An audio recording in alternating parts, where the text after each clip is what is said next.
예, 그럼 계속해서 우리 고린도전서 강의 말씀 듣도록 하겠습니다. 결혼과 이혼 이 제목으로 은혜를 나누기 원합니다. 요즘도 뭐 이혼율이 높지만 고대 로마나 헬라 사회가 이혼율이 더 높았습니다. 거의 여러 명 이렇게 서로 이혼하고 결혼하고 막 그랬는데, 그래서 이 세네카가 뭐라고 썼냐면 이렇게 썼을 정도입니다. 많은 여자들은 자기들이 살아온 세월을 집정관들의 숫자가 아니라 자기 남편들의 숫자로 계산했다. 몇 년부터 몇 년까지 어느 남편과 살던 때의 이야기, 또 몇 년 다른 남편과 살던 때의 이야기. 여자들의 평균 기대 수명이 한 30 남짓, 뭐 정말 기르면 40이니까 사실 그 되게 짧은 세월이었던 거죠. 근데 하여튼데 이렇게 집정관을 매년 바뀌는데 여기는 뭐 그냥 남편을 바꿔가면서 이렇게 살았던, 그만큼 이혼도 재혼도 잦았다, 그런 사회였습니다. 고린도 사회도 마찬가지였죠. 그런데 이런 사회 속에서 고린도 교인들은 당연하게 생각했지만 이게 사회적 분위기가요. 근데 실제 바울이나 초대교회는 엄격했습니다. 오히려 결혼제도에 대해서 일부일처에 이혼 없는 결혼을 모범으로 이렇게 제시했던 거죠.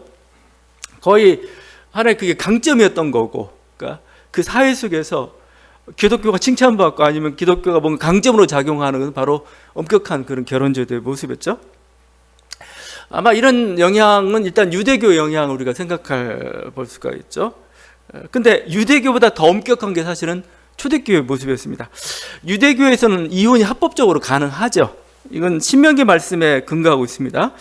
이렇게 되어 있죠. 신명기 24장 1절, 그에게 수치되는 일이 있음을 발견하고 그를 기뻐하지 아니하면 이혼 증서를 써줘라. 그래서 이혼할 수 있도록 합법적인 길을 열어줬습니다. 자, 근데 이제 문제는 유대교에서는 이 수치스러운 일이 뭐냐를 가지고 해석 논쟁이 벌어진 거죠. 그러니까 유대교에서 왜 이렇게 뭐 랍비 중심의 이런 어떤 성서 해석들이 발전한 이유예요. 하나님 말씀을 잘 지키려고 하는 거죠. 이혼증서 써줄 때 수치스러운 일이라고 얘기했는데 그게 뭐지? 이렇게 이제 논쟁이 벌어졌는데 크게 두 파로 갈려졌습니다. 샴마이 학파하고 힐렐 학파 이렇게 갈라졌어요. 샴마이 힐렐은 실제 예수님 당시에도 있었던 그 종파들이라고 학파라고 할 수가 있습니다. 샴마이 학파가 약간 보수적이에요. 보수적인 엄격하게 해석하려고 그랬습니다. 그래서 샴마이 학파는 뭐라고 해석했냐면 수치스러운 일은 음행밖에 없다. 음행하였으면 이혼 가능하지만 그렇지 않으면 안 된다. 이건 예수님도 했던 말씀입니다. 그래서 예수님도 샴마이 학파와 같이 음행한 연고 외에는 이혼할 수 없다, 이렇게 갔던 것이죠. 이게 복음서에 이렇게 나타나 있습니다. 반면에 힐렐 학파라고 있습니다. 힐렐 학파는 좀 자유로워요. 자유로운 게 사실 더 무섭습니다. 이 수치스러운 일을 굉장히 폭넓게 해석해 버렸어요. 여러분들은 지금 제가 말하면서 굉장히 기분 나쁠 겁니다. 지금 여성도들은 여자가 요리를 하다가 음식을 태워도 이혼 조건이 됐어요. 그리고 그 남편이 보기에 여자다운 매력이 사라지고 그래도 이혼 조건이 됐어요. 그래서 실제 그렇게 해석을 했습니다. 그리고 이 로마 사회나 이런 일반 그쪽에서는 남자는 어느 한쪽 이혼을 제기하면 이제 성사가 돼요. 근데 유대교는 반드시 남자의 동의가 있어야 됩니다. 그래야 이혼이 이루어졌고, 그래서 예수님도 그 완악함에 대해서 좀 책망도 하시긴 했지만, 하여튼 이렇게 어떻게든 유대교에서는 그래도 이혼의 길이 있었던 거죠. 반면에 기독교는 이혼에 대해 굉장히 엄격합니다. 아까 얘기했던 대로 예수님은 음행한 연고 외라는 이런 그래서 뭔가 이렇게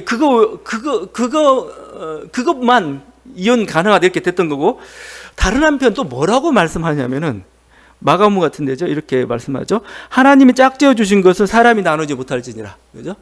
아주 유명한 말씀. 하나님 짝지어 준 사람이 나누지 못한다라는 말씀을 해가지고 엄격히 이혼이나 재혼에 대해 금지하는 식으로 이렇게 말씀하는 것도 또 있습니다. 이 말이. 그러니까 약간 열어두기도 하고 또 이렇게 아주 엄격하게 제한하는 말씀도 있어요. 사실 그래서 지금 오늘 사도 바울도 사실은 이 주님의 말씀에 의거해서 지금 고린도 교회에 당한 문제에 대해서 지금 답을 주고 있는데, 거기 10절에 이렇게 되어 있죠. 명하는 자는 내가 아니요 주시라. 명하는 자는 내가 아니요 주시라고 할 때 약간 묘한 게 있습니다. 그건 좀 다시 한번 볼 텐데, 일단 이건 주님의 명령이다, 주님이 이렇게 말씀하셨어 하면서 뭐라고 하냐면은, 거기 계속 반복되죠. 주님의 정신대로 여자는 남편에게서 갈라서지 마라. 남편도 아내를 버리지 말라. 불신자 배우를 뒀을지라도 남편이 함께 살기를 좋아하거든 그를 버리지 말라. 아내와 함께 살기를 좋아하거든 그 남편을 버리지 말라. 이혼하지 마. 계속 그쪽에 가까운 쪽으로 지금 권면하고 있습니다. 지금 고린도 사회는 로마의 영향서, 이혼이 그냥 자연스러운 사회인데 될 수 있으면 하지 마. 계속 이렇게 말씀하고 있잖아요.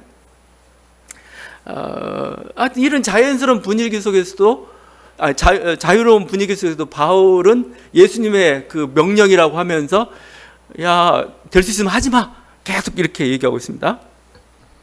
더군다나 지금 이렇게 이혼하려는 이유가 그냥 어떤 다른 동기가 아니고 배우자가 신앙이 없어요. 불신자입니다. 그리고 신앙적 정결을 위한 거잖아요. 뭔가 내가 어떤 더욱더 하나님 앞에서 거룩한 삶을 살기 위해서, 이런 목적인데도 불구하고 될 수 있으면 하지 마. 지금 이렇게 얘기하고 있죠.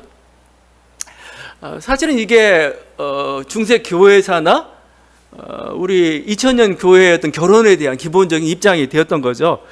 개신교는 많이 악화됐지만 카톨릭에서는 여전히 계승되고 있습니다. 이거. 그래서 카톨릭에서는 7개의 성사가 있는데 그 중에 하나가 혼인 성사입니다. 거룩한 예전이에요. 그래서 하나님 묶어주신 거 절대 풀 수 없다, 이렇게 됩니다. 그래서 만약 이걸 풀었다, 그러면 죄로 정죄가 되고 성사 참여가 금지가 되고 여러 가지 어떤 조건들이 이렇게 게재되기도 하고, 이게 또 힘드니까 교황이 그때마다 어느 정도 특전을 베풀기도 해가지고 뭔가 새로운 길을 열어주기도 하고 이런 식으로 하고 있지만, 근본적으로 예수님과 바울이 했던 말들을 이렇게 계승하고 있는 게 개신교, 특별히 개신교는 좀 약하지만 카톨릭이 좀 취하고 있는 건 태도입니다. 자, 그러면 정말 이혼은 그렇게 절대 허락될 수 없는 건가? 기독교는 근본적으로 금지하는 건가?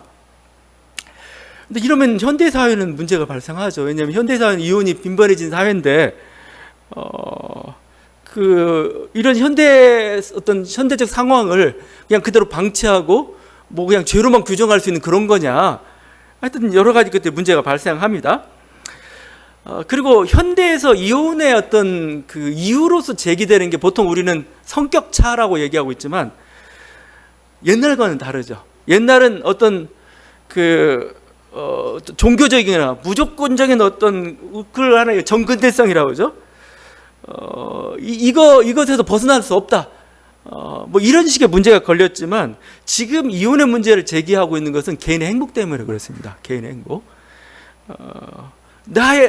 하나님 주신 게 생명이라는, 생명을 풍성하게 하는 게 사실은 가장 중요한 근본적인 목적인데, 결혼 관계가 그것을 깨고 있습니다라고 했을 때 과연 그걸 유지해 주는 게 올바른 거냐? 그게 좀 문제이고, 사실 그래서 바울도 제가 예수님 명령을 따른다고 있지만 은연중에 인정하고 있습니다. 현실을. 그게 거기 나오고 있죠. 거기 11절에 만일 갈라섰으면 그대로 지내든지, 갈라섰다는 걸 인정해 주는 거잖아요. 그런 사례가 발생했으면 그냥 그대로 그냥 지내. 거기 15절은 결정적이죠. 혹 믿지 아니한 자가 갈리거든 갈리게 하라. 형제나 자매나 이런 일에 구애될 것이 없느니라. 불신자하고 배우자, 일반 신자 배우자 부부 사이에 문제가 붙었어요. 근데 이쪽에 신앙 때문에 안 되겠다, 여러 가지 걸리고 하니까 한쪽에 그럼 우리 헤어지게 내버려 둬라. 이혼의 길을 열어주고 있는 거죠. 물론 이 얘기를 하면서 이건 주님의 명령이 아니고 내 생각이다, 이런 식으로 말을 하고 있지만, 하여튼 그걸 열어주고 있어요. 근데 이 불신이라는 것은 결국은 신앙적 차이죠. 신자, 불신자, 신앙적 차이인데, 아까도 얘기했지만 지금 현대사의 이혼은 신앙적 차원을 더 뛰어넘는다고 봅니다. 이건 생명에 대한 문제예요. 생명에 대한, 개인의 행복과 관련된 겁니다. 도무지 같이 살 수 없는데 교리가 그러니까 끝까지 같이 살아야 되는 거냐, 이 문제거든요. 저는 이런 어떤 그 행복의 욕구, 어떤 생명에 대한 욕구가 이건 신앙적 이유와 버금가다고 봐요. 신앙적 이유로 헤어질 수 있다면 내 생명을 갉아먹고 있고 내 행복을 한다면 저는 어느 정도 이렇게 받아들여야 되지 않느냐, 그런 생각을 좀 해요. 지금 거기 15절에 이렇게 얘기하고 있죠. 그 바울이 하는 얘기죠.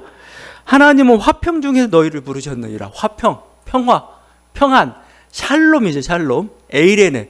너희가 에이레네가 있길 원한다. 근데 이게 에이레네나 평화 상태가 이게 잘못된 만남으로 인해서 계속 불행한 만남으로 인해서 계속 깨져요. 안 돼요. 그럴 때는 오히려 화평의 길을 택하는 게 우리들에게 편리한. 그러니까 예전 같으면 그냥 남자 여자 만나면 그냥 하는 거예요. 그냥 사는 거예요. 맞든 안 맞든 사는, 그게 그 당시 어떤 사회적인 생각, 이렇게 풍습이었고, 종교적이나 뭐 인종적이나 뭔가 우리가 어떤 무조건적이거나 하여튼 그냥 만나면서 하는 거였습니다. 헤어지는 건 도무지 생각할 수 없는 그런 시대죠.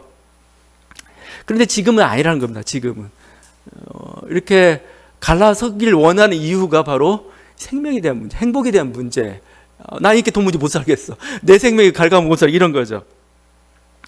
하여튼 그렇지만 이건 지금도 오늘 제가 7장을 하면서 이 주석서를 보는데 이 주석서가 엄청 두툼해요. 그냥 이 내용을 이 사람 저 사람 막 서로, 왜냐하면 현실은 그렇고 그렇다고 현실을 외면할 수도 없고, 또 어떤 사람 아니다 성경 말씀대로 해야 된다 뭐 이런 것들이죠. 하여튼 이 구절을 이 보수적으로, 특별히 16절 같은 건데, 16절 같은 게 이걸 어떻게 해석하느냐에 따라서 낙관적 개념과 비관적 개념으로 나뉩니다. 16절을 여러분 그냥 이렇게 보죠. 아내 된 자여 네가 남편을 구원하려는지 어찌할 수 있으며, 남편 된 자여 네가 네 아내를 구원하려는지 어찌할 수 있으려. 이 구절이 참 헷갈리는 구절입니다. 이건 낙관적인 건 뭐냐, 낙관적이라는 게 좋다는 의미는 아닙니다. 이런 뜻입니다. 낙관적으로 이걸 해석하게 되면 그래도 될 수 있으면 이혼하지 마. 그렇죠? 왜냐하면 당신이 불신 배우자를 구원할 수 있을지 모르지 않냐는 거예요. 그냥 계속 살다가 어떻게 해서 불신자를 구원할 수 있지 않냐. 그러니까 될 수 있으면 헤어지지 마. 이런 식으로 해석할 수 있습니다. 반대 견해가 비관적 견해인데 그건 좀 나중에 좀 설명을 할게요. 하여튼 이 문장이 아주 묘해요. 묘해가지고 보수적인 견해를 가진 사람들은 그래도 이혼해서는 안 된다. 불신자일지라도. 왜냐하면 그 결혼관계를 유지하면 언젠가는 이게 신앙을 갖게 될 수도 있다. 그걸 어떻게 알겠느냐, 이런 식으로 해석하는 거죠. 사실은 굉장히 과도한 책임감을 요구하고 있습니다. 그때까지 참으라는 거잖아요. 서로 막 안 맞는데 참고 이혼 금지의 정신을 유지하라는 그런 거죠. 실제 신앙인 중에서도 이혼을 절대 안 하는 사람들이 있습니다. 왜냐하면 성경이 금하는데 어떻게 하냐로서 둘이 안 맞는데도 불구하고 계속 그 관계를.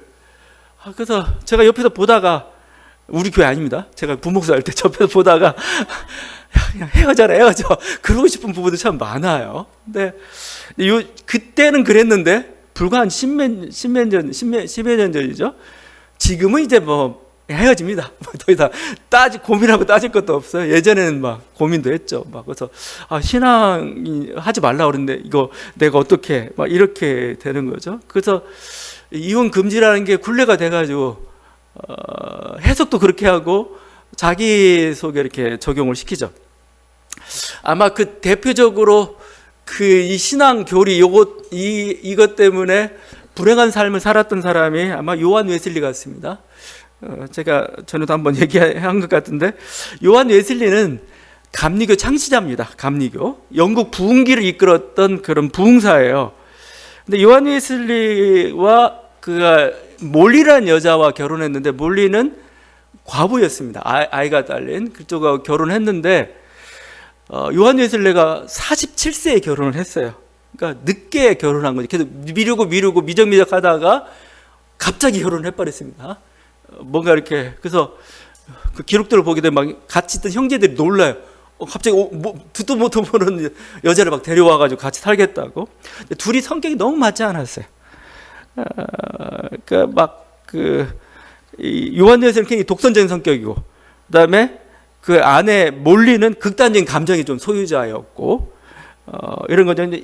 이쪽은 그러니까 요한에서는 자기 하는 사역 도와줘 이런 개념이고, 몰리는 너는 왜 남편으로서 역할 안 하냐 뭐 이런 개념이죠.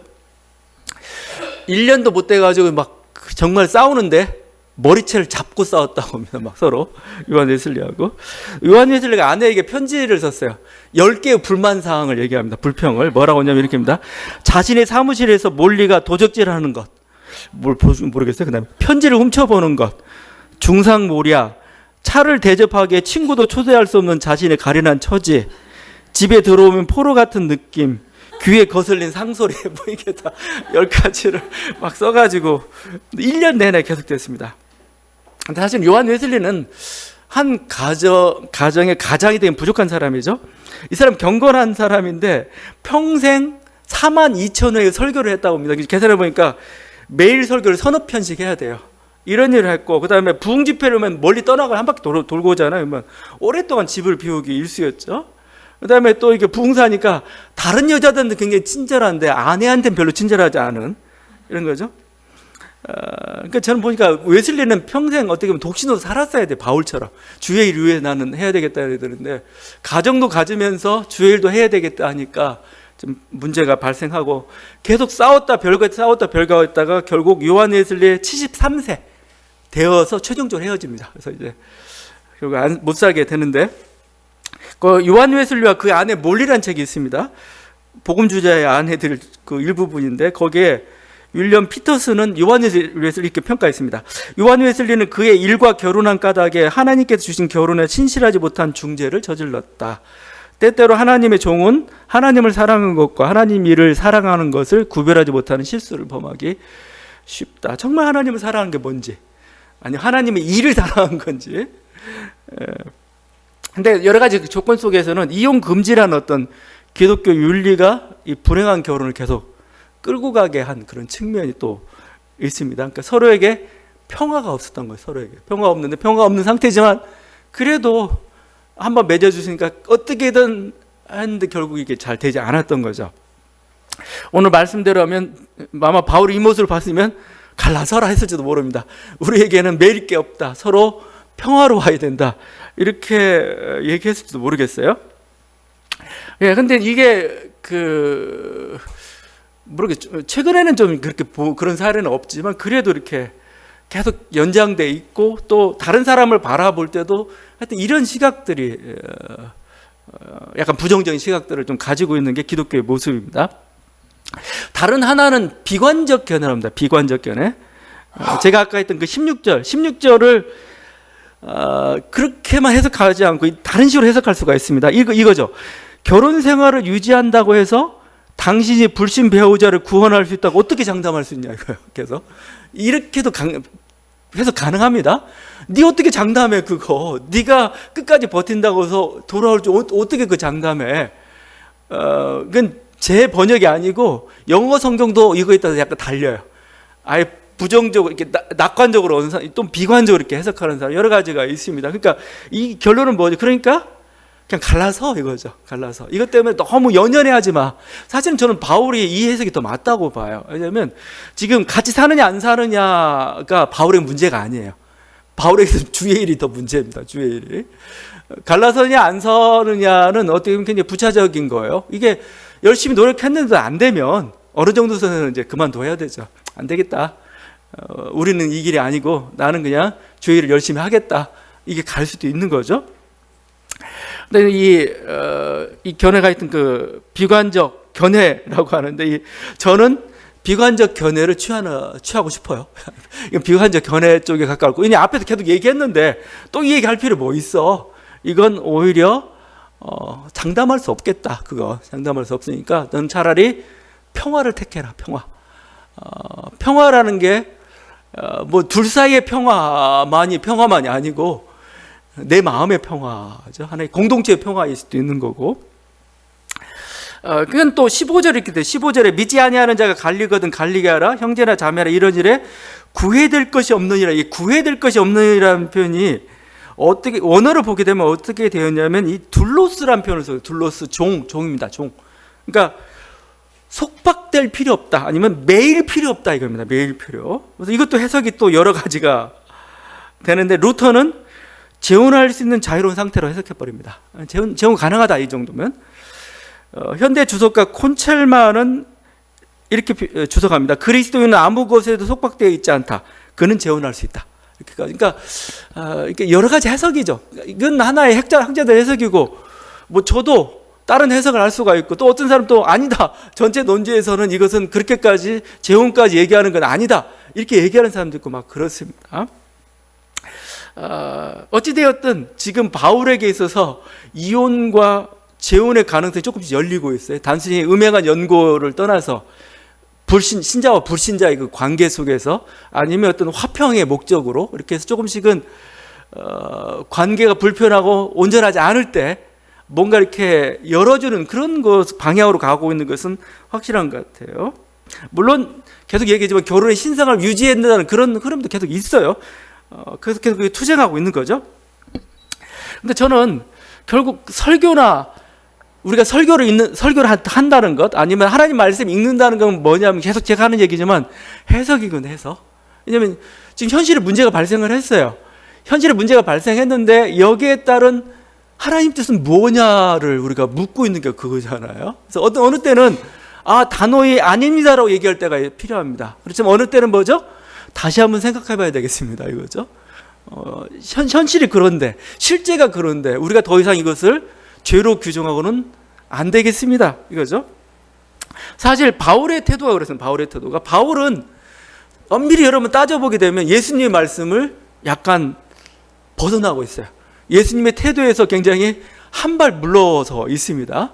예수님은 음행한 연고인데 이미 신자와 불신자라는 그 선까지 이렇게 넘어가고 있어요. 그래서 지금 7장을 이렇게 해석하면서 바울이 유달리 사용하는 단어가 있습니다. 바울도 조금 여기에 확신이 없었던지, 아니면 뭔가 주저하는 마음이 들리는데, 그 10절에 이렇게 하죠. 명하는 자는 내가 아니요 주시라. 내 말이 아니야 이거요. 이건 주님의 말씀이야라고 절대성을 얘기할 수도 있겠지만, 내 말 아니라니까 이런 얘기도 할 수도 있어요. 그 다음에 12절, 이는 주의 명령이 아니라, 노골적으로 불신자에 대한 얘기지만, 신자와 불신자의 얘기지만, 그래도 지금 이하는 내가 하는 말, 이건 내 말이야. 주님의 뜻 아니고 주님이 달리 말씀하신 게 없으니까 내가 한번 해석해 보겠어, 이런 겁니다. 이거 노골적으로 25절이죠. 처녀에 대하여는 내가 주께 받은 계명이 없으되 주의 자비하심을 받아서 충성스러운 자가 된 내가 의견을 말하노니 내 생각 이것이 좋으니.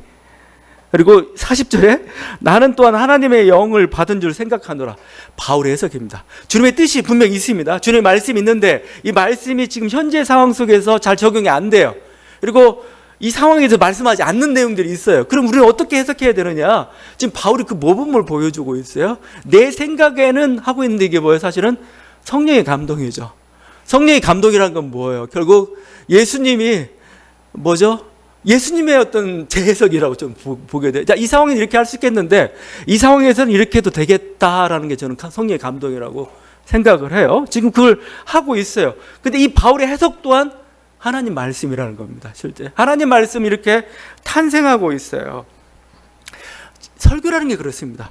교회 회의라는 게 그래요. 설교의 해석, 교회 회의 해석이란 게 결국 뭐냐? 주님의 말씀을 현실 그대로 적용하기 어려운 상황, 또 뭔가 새롭게 뭔가 조명해야 될 그 상황 속에서 해석하는 겁니다. 이게 그걸 하나님 말씀이라고 표현하고 있고, 그 틸리케라는 분은 설교학을 쓰면서, 또 보렌이라는 사람도 그런 얘기를 했군요. 설교학이 될까가 뭐냐면, 목회자는 하나님 말씀에 목숨을 건다, 이런 표현을 써요. 하나님 말씀에 목숨을 건다는 것은 막 그냥 뭐 교회 성장과 부흥을 위해서 기도하다가 그냥 강다리 쓰러진다는 그런 얘기가 아니에요. 자기가 선택을 해야 돼요. 지금 이게 하나님 말씀이다라고 내가 선택하고 선포를 해야 돼요. 근데 아닐 수도 있어요. 내가 잘못해가지고 잘못 적용해가지고. 그래서 목숨을 건다는 표현을 쓰고 있어요. 내가 보니까, 내가 깨달은 게, 내가 성령의 감동하여서 깨달은, 난 이거야, 난 이렇게 선포합니다. 여러분은 어떻습니까? 이제 물어보는 게 사실은 설교입니다. 설교.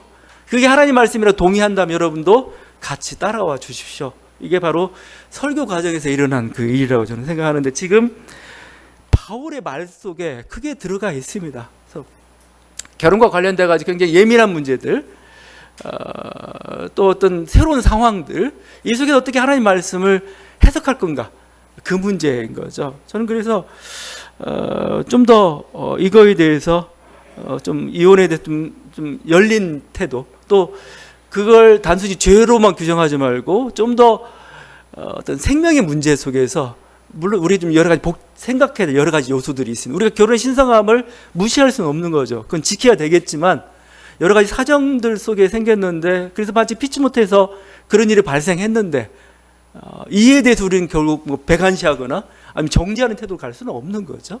다시 한번 해석해 보는 게 좀 필요하다, 그렇게 생각을 합니다. 바울이 여러 가지 결혼과 또 가정에 대해서 말씀하면서 이 결혼이라는 것, 가정이 주는 어떤 특별함에 대해서 또 얘기합니다.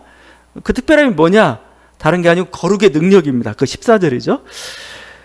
좀 해석하기가 좀 묘할 수도 있는데 이렇게 됩니다. 믿지 아니하는 남편이 아내로 말미암아 거룩하게 되고 믿지 아니하는 아내가 남편으로 말미암아 거룩하게 되나니 그렇지 아니하면 너희 자녀도 깨끗하지 못하니라. 그러나 이제 거룩하니라.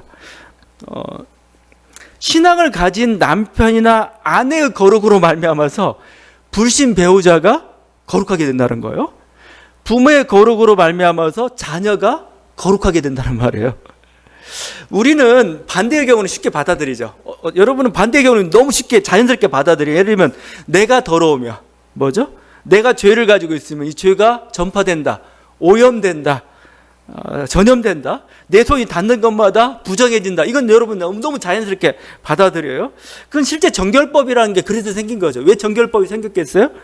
민수기입니다. 부정한 자가 만진 것은 무엇이든지 부정할 것이며 그것을 만지는 자도 저녁까지 부정하리라. 그래서 유대인들은 계속 손을 씻어요. 왜 씻어요? 이방인과 죄인과 이렇게 교제하다가 죄가 자기 손에 묻을까봐 그럽니다. 묻어가지고, 그러니까 밥 먹을 때마다 이걸 항상 죄를 먹을까봐 이걸, 부정의 정결과 부정의 문제 여기서 발생을 했는데, 우리는 부정한 거에 대해서는 인정을 하는데 반대로 지금 바울이 하는 얘기는 뭐예요? 정결의 능력을 얘기하고 있습니다. 정결, 거룩의 능력입니다. 거룩한 자가 만지는 것마다 거룩하게 됩니다. 제 손이 마이다스의 손이 돼가지고 만지는 것마다 황금이 되듯이 제가 스쳐가는 것마다 제 공기가 싹 퍼져가는 그것마다 막 거룩이 전파가 된다는 거예요. 이게 거룩으로 바뀐다는 겁니다. 실제 정말 거룩해진다는 건지 아니면 거룩의 영향력인지 뭔지는 모르겠어요. 정확히 그건 정말 파악하기는 쉽지 않습니다. 어떻게든 뭐예요? 거룩의 전염이에요. 거룩의 전염. 이 힘을 믿고 있어요. 그러니까 빛의 힘을 믿고 있는 겁니다. 실제 우리는 어둠의 힘을 믿고 있는데 빛도 전파력이 있고 빛도 능력이 있습니다. 빛도 전파가 돼요. 이렇게 이 구절에 대한 칼빈의 설명이 멋있습니다. 이렇게입니다. 믿는 자의 경건함이 결혼을 성격케 하는 정도는 불신자의 불경건함이 결혼을 더럽히는 정도를 능가한다. 그렇죠? 둘이 만나가지고 더 안 좋은 방향으로 가는 게 아니고 둘이 만나면 어떻게든 좋은 방향으로 간다는 거예요. 어떻게 우리 이건 우리의 자신감이라고 저는 생각을 해요. 오히려 빛이 가지고 있는 자신감을 가져야 됩니다. 자기가 가진 능력이나 자신이 가진 행복 바이러스는 뭐예요? 막강한 능력을 가지고 있어요. 주변 사람들을 행복하게 만들고 주변 사람들 거룩하게 만들 수 있다. 그렇게 된다는 거죠. 그래서 어린아이일지라도 믿음이 없습니다. 그래도 부모의 거룩이 전염된다 이겁니다. 부모의 거룩이. 그래서 자녀를 깨끗하게 합니다. 참 이건 좀 묘한 겁니다. 여러분 이게 사실 유아 세례의 근거예요. 유아 세례. 보통 기독교는 믿음을 중요시 여기기 때문에 유아가 신앙 고백을 해야 되는데 그래야 세례를 주는 거죠. 그래서 유아한테 세례를 줘요. 왜? 부모의 경건 때문에 그렇습니다. 부모의 거룩함 때문에. 알 수 없는데 뭔지 모르겠는데 이게 자녀에게 거룩함이 전파가 됐고 그 힘에 의지해서 유아 세례를 받는 겁니다. 결국 나중에 이제 성인이 돼서는 입교식을 거쳐서 자기 입술로 고백을 해야 되는 그 사후 추인 과정이 있지만 유아세를 근거가 뭐냐라고 했을 때 개신교는 따지기 좀 어려웠는데 사실 이 구절입니다. 사실 이 구절. 그래서 부모의 경건 때문에 부모의 거룩함 때문에 자녀도 그렇게 된다. 그렇죠? 나쁜 것만이 아니라 좋은 것도 전파력이 있습니다. 실제 예수 그리스도의 거룩이 우리한테 전파가 됐잖아요. 예수 그리스도의 그 거룩함, 예수 그리스도의 어떤 생명, 그게 우리들에게 전파가 됐어요. 그걸 우리가 전가됐다는 표현을 썼습니다. 전가. 그리스도의 의가 우리에게 전가됐다. 저 거룩은 그리스도가 가지고 계신 것인데 우리가 믿는 순간에 무슨 일이 발생했냐면 뭐예요? 예수 그리스도의 의가 나한테 왔어요. 예수 그리스도의 거룩함이 나한테 왔어요. 그래서 우리가 하나님 앞에 천국에 들어갈 수 있다. 이게 바로 가장 중요한, 가장 기초적인 우리의 칭의론이라는 그런 것이잖아요. 지금 그리스도의 거룩함이 전파되듯이 우리의 한 사람 한 사람이 하나님의 자녀고 우리가 그것도 특별히 빛의 자녀이기 때문에 우리 빛이 주변에 전파가 되는 겁니다. 그래서 여러분이 신앙 안에 제대로 서 있다면 온 가정이 뭐요? 거룩하게 되고 정말 빛으로 하나의 복으로 가득하게 되는 거예요. 크리스찬이라는 한 존재 자체가 한 직장이 한 공동체에 있음으로써 뭐죠? 그 직장이나 공동체가 복을 받게 되고 실제 거룩함으로 바뀌어져 간다 이거죠. 교회라는 존재가 한 민족에 그것에 굳건히 서 있음으로써 그 민족을 복되게 하고 사실 민족을 거룩하게 한다라는 게 지금 바울이 바라보고 있는 그 모습입니다. 여러분, 우리들 가지고 있는 놀라운 그 힘입니다. 근데 교회가 우리 한 사람 한 사람이 자신이 얼마나 어떤 능력을 가지고 있는지 자신의 소금됨을 이렇게 망각하는 그 순간은 우리는 정말 아무것도 못하는 그냥 오히려 바이러스만, 안 좋은 바이러스만 전파하는 그런 공동체가 되어버리고 말죠. 다시 한번 주님께서는 우리 믿는 자의 가정 속에서 우리 한 사람을 말미암아서 거룩함과 복됨을 가정에 전파해 주고 있습니다. 이 은혜가 있는 저와 여러분의 가정들이 간절히 바랍니다. 기도하시겠습니다.